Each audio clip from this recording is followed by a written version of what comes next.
What's up, Taiwan? I'm Ethan Liu with 10 minutes of news from here in Taiwan and around the world. People in different countries are finding creative ways to protect biodiversity, and Taiwan is no different. Small-scale eco-farming initiatives and financial rewards are transforming landscapes into a haven for wildlife. Sally Jensen takes us there. This is the endangered pheasant-tailed jacana. It's polyandrous. That means one female mates with multiple males. She lays the eggs, but in each nest, one of her mates takes over parental responsibility. He first hatches the eggs and then raises the baby jacanas. In 2007, southern Taiwanese couple Liu Xiaoshen and Huang Shumei invested their retirement funds into developing a jacana habitat from a piece of abandoned farmland. 它原来是杂草丛生。2017年的5月20，我们就发现了一个巢位。那在巢位上已经有第一窝水蛭的蛋。In 2012, there were 41 jacana birds on the shores of the man-made Meinong Lake in southern Taiwan. But soon, the birds started finding new resting areas in nearby lotus farms. This was not ideal for farmers. 那时候我们不晓得那个叫做水蛭啊，一分地的话就2500啊，你给它算一下，损失很大。所以我们最不喜欢它在我们那里。So in 2017, a local bird conservation group took charge of the lake area and turned it into a jacana sanctuary. 因为水蛭长得非常漂亮嘛，是一个明星物种。那营造水蛭栖地，那一方面是可以让水蛭一直留在美浓，它也等于是还水蛭一块很久以前被我们人类拿去的环境。The Taiwan Wild Bird Federation says the jacana population's rebound has been helped by regenerative agriculture. It's had a great effect on Taiwan's wild bird populations. In fact, a lot of Taiwan's birds, they don't have wetlands to use anymore because a lot of the natural wetlands have unfortunately been destroyed in the past, especially in the later part of the 20th century.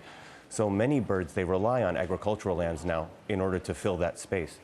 Across Taiwan, there are now several areas used for jacana conservation. In the past, the endangered jacana was threatened by habitat loss from land development, chemical and pesticide use, and the changing climate. But now the government is rewarding farmers who protect endangered species and important habitats through a program called Payments for Ecosystem Services. It's a scheme that's been implemented in countries around the world. It aims to promote the conservation of natural resources and wildlife through financial incentives. 大家接触入门之后，我们找出这些有心农民他们遇到的问题，这样我们才可以去把一些制度的层次设计得更清楚。Payments for Ecosystem Services was launched here in Taiwan in 2021, but has since grown exponentially with more people signing up. The Forestry Bureau has responded by adding more regions to the scheme and another endangered species, the Formosan black bear. The poster child for Taiwan's endangered species lives in mountain forests, but a recent spate of attacks on the bears prompted authorities to include them in the initiative. And while it's still too early to say whether the scheme has been a major success, early figures suggest this could be the dawn of a new era for Taiwan's farmers and the wildlife. Eason Chen and Sally Jensen in Tainan for TaiwanPlus. Did you know that your dog's nose is not just for booping? It can also be doggy ID. A company in South Korea is making that happen. The company has created an app that scans your pet's unique nose print. The app uses AI to capture the pet's biometric information. For dogs, that means their nose print, and for cats, that means their face shape. The app can also help people find their lost pets. If someone finds the animal, they can identify it using the app. So as humans have fingerprints, every dog and cat has its own unique nose print. So we use that as a pet ID, and our ultimate goal is to replace microchipping. Because microchipping could be very invasive to pets, but a lot of pet owners does not like that kind of invasiveness. So our app could be the solution. Many animals in Australia are suffering from habitat loss, but one biologist has come up with a new way to make homes for these critters, and quickly. Eric Gao explains. Getting ready for an open house. To humans, this just looks like a hollow piece of wood, and it is. But to many animal species in Australia, it's a potential home.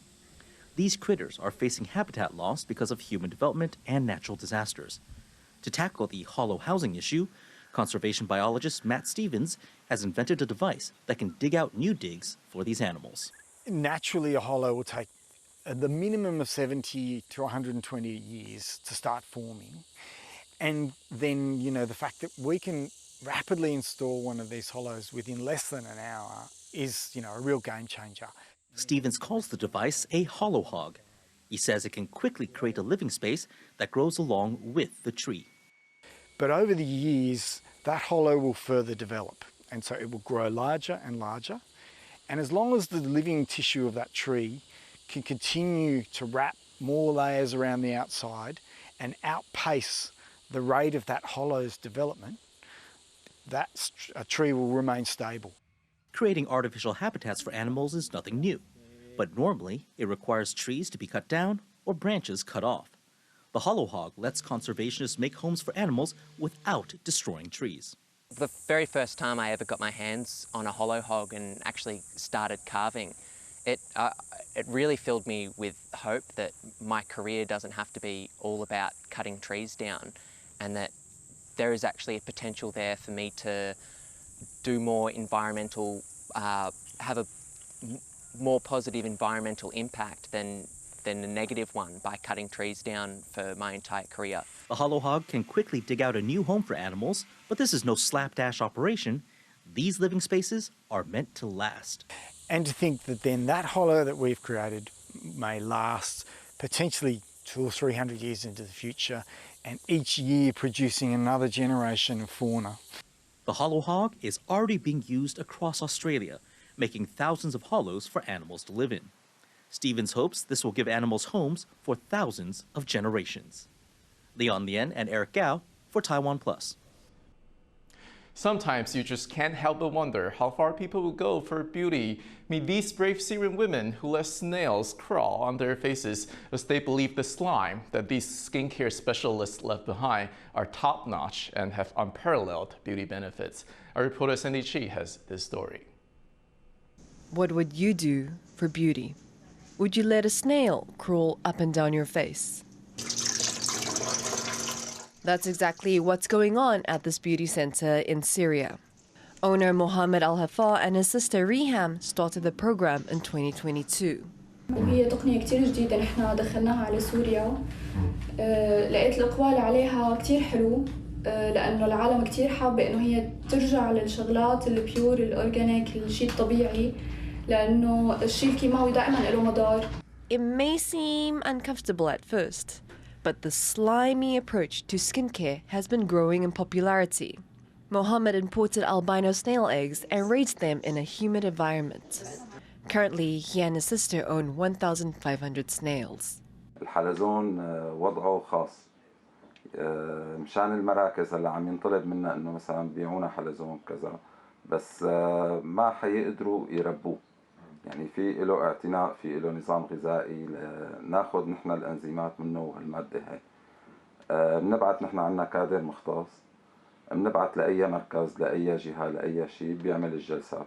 هلا انا مجربتها برا وكثير استفدت عليها. صارت بشرتي انعم يعني والنسامات صغرت وكثير انبسطت انه هون عند مركز دكتور وليد، كثير انبسطت انه كانت موجوده، فاكيد رح اعملها كل فتره.